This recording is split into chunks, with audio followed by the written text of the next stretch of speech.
Добрый день, дорогие подписчики и зрители канала. Задают мне вопрос периодически по сварке. Стоит, не стоит, такой, не такой, как я считаю. Вроде бы уже много чего сказано по этому, но скажу еще раз. Скажу на примере сравнений профессиональной сварки, промышленной сварки и всего остального. Здесь у меня представлено 3 типа сварок. Не типа, а направленность. Скажем так, самая простая, старый Solaris MMA 226. Потом мой 227 Solaris Multimig 227 и профессиональная промышленная сварка уже. Эта сварка не моя, это сварка соседа.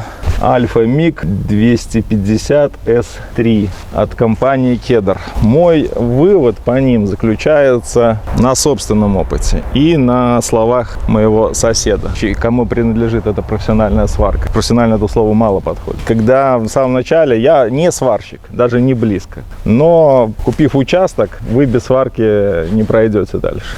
В любом случае, даже если у вас участка нет, сварка все равно нужна. Я покупал свою первую сварку Mitech 245. Долго мучился, долго искал, смотрел, обзоры изучал. И все там хвалили Mitech за наличие транзисторов MOSFET.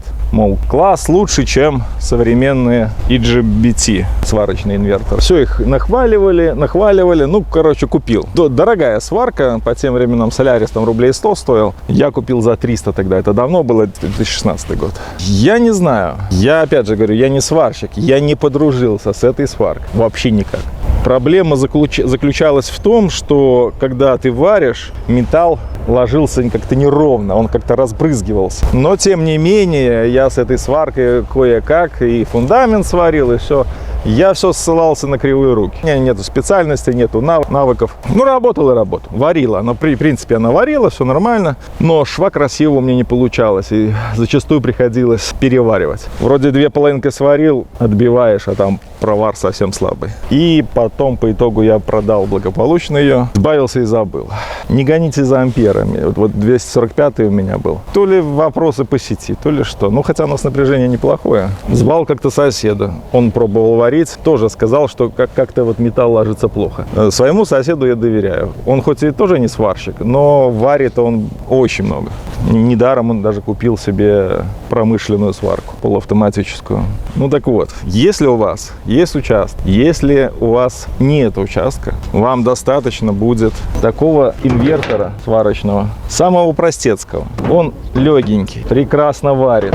Не надо также там, вот здесь 226, сосед говорит, что он пробовал 160-м варить, еще лучше варит. Почему Solaris? Меня даже как-то обвинили в рекламе. Да какая реклама? Я бы и не прочь рекламой заняться. Да никакой рекламы здесь нету. Здесь я говорю свои отзывы, которые я накопил, весь свой опыт хочу передать вам. Mitech, как варит, мне не понравилось, категорически. Я не знал даже, я не сравнивал с другими сварками. Варил, как бы там, ну, как бы работалось, как-то привыкал там. Я уже как-то, наверное, рассказывал об этом. В какой-то момент в прошлом году приходит ко мне сосед, говорит, попробуй поварить моей сваркой, вот этим 226-м. Ну, я так, типа, какая разница там? А я варил как раз ограду. И как-то мне не получались, швы некрасивые получалось. Он говорит, попробуй моим поварить. Скептически я к этому отнесся. Ну, что там, ну, какая разница, сварка и сварка. По итогу взял я этот Mitech, включил, начал варить, шлак отбиваю. Изумительный шов. Небо и земля по сравнению с Mitech. Настолько разница большая, я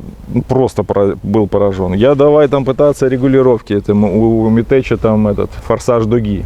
Но в итоге, чтобы хоть как-то приблизиться до Solaris, я форсаж дуги на максимум включал, и только тогда металл более-менее был похож, и все равно Solaris варил лучше. Solaris, который дешевле почти в 3 раза, там, ну в 2 так точно, варил лучше, не знаю. На работе сварщику пытаюсь объяснить, что вот так странно варит, а Solaris лучше, он меня не понимал. Так он выразился примерно, мне все равно, чем варить. Но может быть профессиональный сварщик бы и сумел этим Mitech варить. Я не профессионал. Сосед сам себя выучил, и то он обратил внимание, что с Mitech варит иначе. Подытожим по Mitech. Mitech 245 не покупайте. Не советую, вообще никак не советую. Может быть, другие Mitech, а может быть, они лучше варят, не знаю. По отзывам на онлайнере так вообще там все отлично. Знаю, может, у меня такой аппарат просто был. Продал, забыл. этот солярис для человека, который ездит там на машинке, на машине, либо не имеет гаража, либо ну вообще никак ничего. Этого хватит вот так вот. Все. Даже не смотрите дальше. Легенький, варит прекрасно. Такой аппарат подобного типа всем советую. У меня коллега на работе купил, наверное, больше 10. Купил подобного типа. Не помню какой, там, может, 221. Все его устраивает, он тоже без опыта и нормально получается. Мобильность, удобство, легкость, ну, коротковатые провода. Сколько они? 2 метра. Кабеля коротковатые, конечно. Лучше их сразу менять. 227. На мой взгляд, 227 варят, может быть, еле-еле ощутимо хуже. А может и нет. Настолько разница небольшая, что я не могу сказать. Все-таки его профиль уже больше заходит в полуавтоматическую сварку. Если у вас есть гараж, либо в перспективе у вас будет гараж, будет где поставить баллон углекислотный, и вы когда-то начнете использовать сварку полуавтоматом, берите 227, не пожалеете. Прекрасный аппарат. 227 солярис я использую только как ММА сварку. Все прекрасно. Очень нравится варить. С Метечем несравненно. Штатные кабеля говно, я уже об этом говорил. Штатные кабеля длиной 2 метра. Штатные кабеля 2-метровые. Ни о чем, сразу меняйте. Очень неудобно, очень короткие. Если идет дождь, сразу убирать надо. Неудобно. В дождь, конечно, лучше не варить, но если надо, то надо. Купил медные кабеля, купил 15 метров, сечением 1,25. Разделил 8 метров у меня держак и 7 метров масса. Массу сразу поменял. Масса была совсем ни о чем. Штатная была там какая-то тарелочка, какие-то они сразу прогорели у меня. В штатной массе здесь такие тарелочки, они быстро очень прогорели. Также поменял держак. Держак поставил ИСАП 200, резьбовой. Довольно-таки удобная штука. Зажимаешь намертво электрод и варишь. Главное не бояться зажимать. В руке держишь, электрод вставил и вместе с электродом провернул до упора и зажал. Минус этих кабелей в том, что они 1,25 сечением. Надо было брать 1,16. 1,25 слишком большие, слишком толстые, неудобные, тяжелые. На морозе очень клинеют, твердыми становятся. Надо было брать 1,16. Если кто собирается покупайте 1,16, хватит за глаза. Внутреннее сечение в миллиметрах, по-моему, у 1,16 это 5 миллиметров меди, а у 1,25 почти 9 миллиметров. Кабеля эти, даже я сварку поменяю, допустим, когда-то, кабеля с вами останутся навсегда. Штатные возвращаете, к примеру, а клемники перекидываете и все, если требуется этого. Единственный плюс у Метеча был 13-миллиметровые клемники. Очень такие прям солидные. Здесь у всех 9-миллиметровые, такие, ну, слабенькие. Ну, нормально, ерунда все это. Если у вас на перспективу есть возможность где варить полуавтоматом, берите 227, не пожалеете. Не размышляйте, берите и все. Прекрасный сварочник, 3 года гарантии. Что там еще? ММА сварка я варил, уже почти год варю, только ММА сваркой, все отлично. Вовнутрь ни разу не лазил. У соседа 227 солярис, он им варил 3 года по полуавтомату, одни положительные отзывы. Из отрицательных отзывов только лишь то, что не хватало ему мощности. Допустим, единицы варит что тот, что 227, что этот. Но здесь тоже и десятку варить можно, но отличалось тем, что, как он выражается, подача проволоки была другой. И шов, если глубокий, то приходилось заполнять его. И желательно при большой толщине металла, когда там уже десятку варишь, надо было прогревать. Сначала резаком сварочный шов, потом уже варить. Желательно, но не обязательно. И я не думаю, что если у вас, как я, начинающий сварщик, да, все ваши стремления и пожелания перекроет, я считаю, 227, и не надо тут ничего придумывать больше. Стоит он вменяемые деньги, по крайней мере, стоил, сейчас не знаю сколько. Спрашивали у меня 245, стоит ли покупать. 245 отличается, большим амперажом и наличием в комплекте там идет тиговая сварка, кабель тиговой сварки. Не кабель, рукав тиговой сварки. Тиговая сварка в этих аппаратах, как по мне, так это, для галочки. Она есть и все. Для тиговой сварки надо еще аргоновый баллон. Если у вас все это есть, может быть.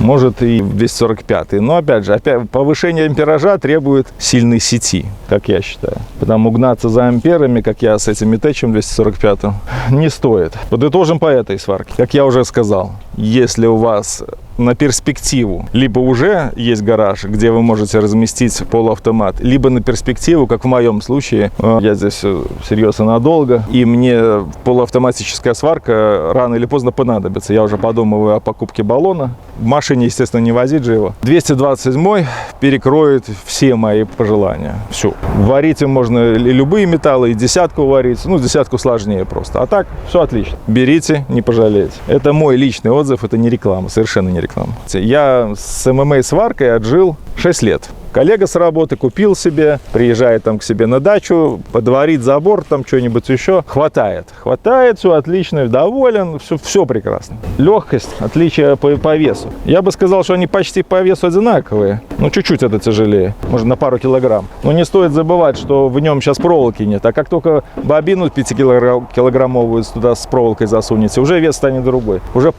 не побегаете особо. Вот. А теперь можно поговорить о промышленной сварке. У меня сосед механизатор, самоучка, варит очень много. Сварил полностью манипулятор для выгрузки леса. Купил его в добитом состоянии, переварил полностью, сместил ось колес, полностью переделал, захват сам сделал, переделал. Сварки море. Ему сварки чего не хватало, потому что у него, условно берем, километры швов. Долго он ходил, все, думал, с этим солярисом варил, все, ну, как бы все хорошо, но не хватало ему мощностей.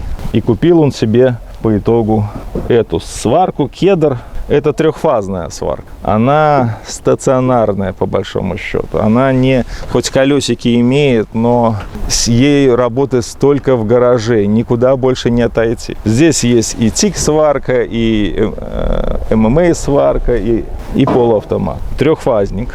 Швы заполняют идеально, как-то выражался он. Металл десятку проволокой 1,2 прожигает, если проворонишь. Очень мощный, очень сильный, очень качественно, все прекрасно, но он стоит как 4 Соляриса. Сейчас он сколько стоит там? Вот и все. Стоит ли стремиться куда-то выше? Вот если не Солярис, как по мне, если не Солярис 227, то берите вот этот. Мощный, классный аппарат, все, тиговая сварка, аргоновый рукав для тик-сварки присутствует, полуавтоматическая сварка, 3-метровый, наверное, рукав у него. Сравним, кстати, где-то мой. Вот мой ни разу не эксплуатируемый рукав, новенький, нульц. Как я говорил, варю только ММА-сваркой. Да, одинаковая длина. Считается это, по-моему, как то ли 2,5, то ли 3 метра. Хотите, берите. Я по нему мало что знаю, что он прекрасно варит. Ну, а почему бы ему не варить, это за такие деньги сумасшедшие. Клемники тут уже 13-миллиметровые стоят. Если хотите варить как ММА-сваркой, ну, это как-то глупо, честно сказать, для ММА-сварки покупать этот аппарат. Не. Огромный, тяжелый, он неподъемный.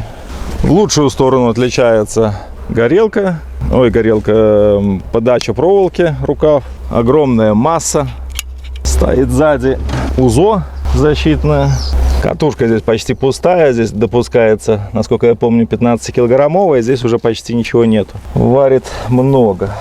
Отличается система подачи, по-моему, здесь 2, сравнить их. У Соляриса 1 прокаточный ролик, здесь уже 2. И они отличаются, тут насечки, подача проволоки прекрасно, все там, все идеально. Все идеально, кроме цены и веса.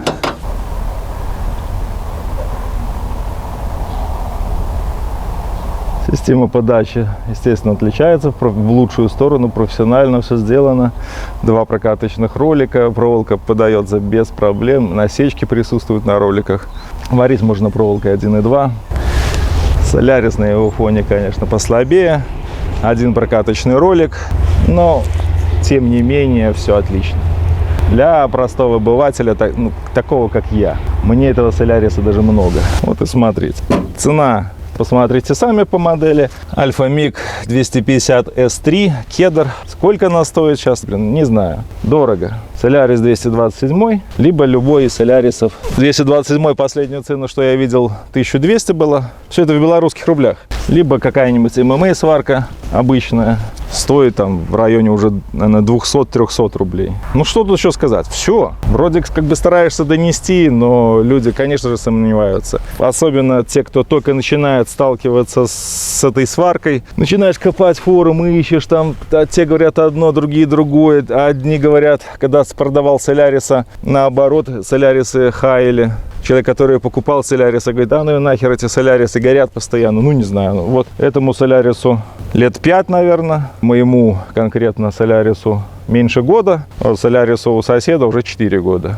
Ну ничего не горит. Гарантия 3 года на него. На это 2 года гарантия идет. Как они там горят, что они с ними делают? Кто-то говорит, что в сыром гараже отстоял, включил, сгорел. Ну, наверное. У меня этот Солярис отстоял в холодный, не в сыром, но в холодном помещении. Иногда я зимой варил, подваривал там. Отвал свой, гирю к нему приваривал.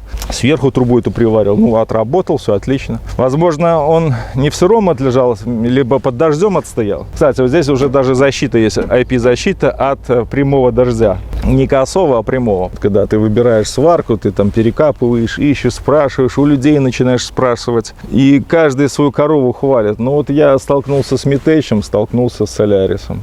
Я свой выбор остановил на Солярисе. Мне очень нравится эта модель. Хотя изначально, с самого начала, как только я выбирал Солярисы, либо Метечи, я Солярис вообще не рассматривал. Я считал это какое-то фуфло ларечное. По итогу, как оказалось, что совершенно все иначе. Вот 3 абсолютно разные сварки с разным функционалом. Скажем так, легкая, быстрая, удобная, потяжелее, более стационарная, но еще мобильная. Мобильная без проблем для ММА сварки. И абсолютно не мобильная. В пределах гаража мобильность вся его и длины шланга от баллона. Вот и вся мобильность. Я ее подымал, но тяжковато. А если еще снарядить 15-килограммовой бобиной, я сам-то не сварщик, думаю, какой аппарат взять. Сварить забор, может кое-что подварить в машине, спасибо. Вот я постарался ответить. Не только Сергею, но и всем остальным.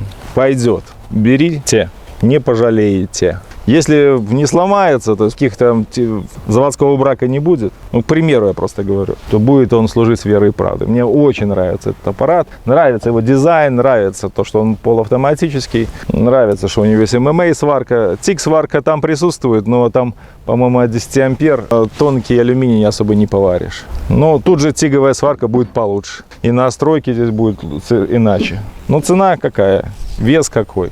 Если вам не нужен на перспективу там, 5-7 лет ни о каком баллоне речи не идет, даже тогда не заморачивайтесь, не тратьте деньги на 227, берите маленький, легкий, удобный, вон, закинуло, вон, сколько места занимает, ерунда. Ну, только что кабеля опять же поменять надо. Везде надо менять кабеля. У Солярисов кабеля говно. Что еще сказать по этой теме? Больше уже вроде бы все сказано, уже по несколько раз. Говорю, Порой зрители жалуются, что у меня много воды, мало информации. Хотелось бы сказать, но никто не заставляет вас смотреть. Никто.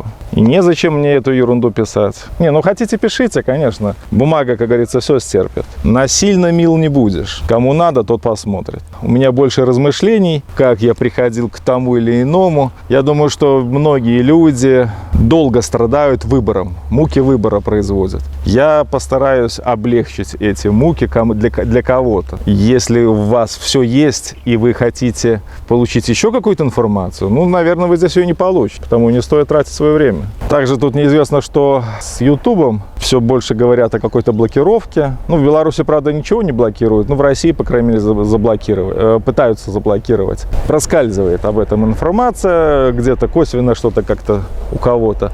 Если кому-то хочется, я буквально вот скопировал свой канал на Рутубе. Также называется все то же самое. Ничем он не будет отличаться от Ютуба. Но если кому-то хочется, может кто-то считает, что это правильнее, можете смотреть все те же видео на Рутубе. Ну, имейте в виду, кто хочет перейти на Рутуб, ой, это мука. Переход, я с компьютером на «ты», не на «вы». Это мука. Переход на Рутуб, странная платформа, даже простейшее. Я так удивился, что фотографии надо обжимать самому. Чтобы поставить превьюшку, фотографию на ролик, я должен ее сначала до 1 мегабайта, меньше сделать 1 мегабайта. Ну что это за глупость? Ну почему сам Рутуб не обжимает эту фотографию? То есть как на Ютубе делаешь снимок, привязываешь его, выкладываешь, его сразу сам Ютуб обжимает. Платформа и все, алгоритмы работают. На Рутубе такого нет. Страдай, выкручивайся, там обжимай. По итогу, вот если кому пригодится, открываете фотографию у себя на телефоне, делаете скриншот и обрезаете ее. Только таким образом вы можете ужать фотографию быстрым способом до 1 мегабайта. Вот берем фотографию, фотография 26 мегабайт. Делаете скриншот 3 пальцами, заходите в галерею, там где уже вот эта фотография. В скриншоте эта фотография становится 1 мегабайт. Только лишь таким образом можно ну такой бред, блин. Ролики на модерации висят сутки. Даже люди жаловались, там почитал, думаю, когда же эта модерация кончилась? Выложил ролики, они все модерация. На Ютубе это от 10 минут там, до часу максимум. В Рутубе сутки у меня отвисели эти ролики. Ну не сутки, наверное, вру, наверное, меньше. Ну часов 5, 6, 7 как минимум висят ролики. Не знаю, можно ли там писать комментарии или просто просматривать. Ну, такая неразвивающаяся платформа, позиционирует ее как замену Ютубу. Но никто туда, похоже, ничего не вкладывает. Ни деньги, ни желания. Хотя бы, скопировали полностью YouTube. Скопируйте. Возьмите все наработки, все положительные стороны, сделайте свою платформу, как китайцам. Китайцы молодцы. У них все, и интернет свой, платформы все свои. Им ничего это не надо, ни YouTube, ничего. Их там 1,5 миллиарда, у них все прекрасно. Если возникнут проблемы, на Рутубе я есть, смотрите. Закончу про канал свой. Мой канал для начинающих, как я сам. Я только учусь. Как говорится, я не волшебник, я только учусь. Я учусь работать на огороде. Я строю дом с нуля, также не имея никакого навыка в этом. Все, что я делаю вокруг себя, я это делаю в первый раз. Ну и в последний, я надеюсь, мне больше это не надо. Для кого-то я буду профессионалом. Я себя профессионалом не считаю. Так что, если вы хотите смотреть четко, жестко по делу без воды, как выразились, то вам, наверное, надо другие каналы искать.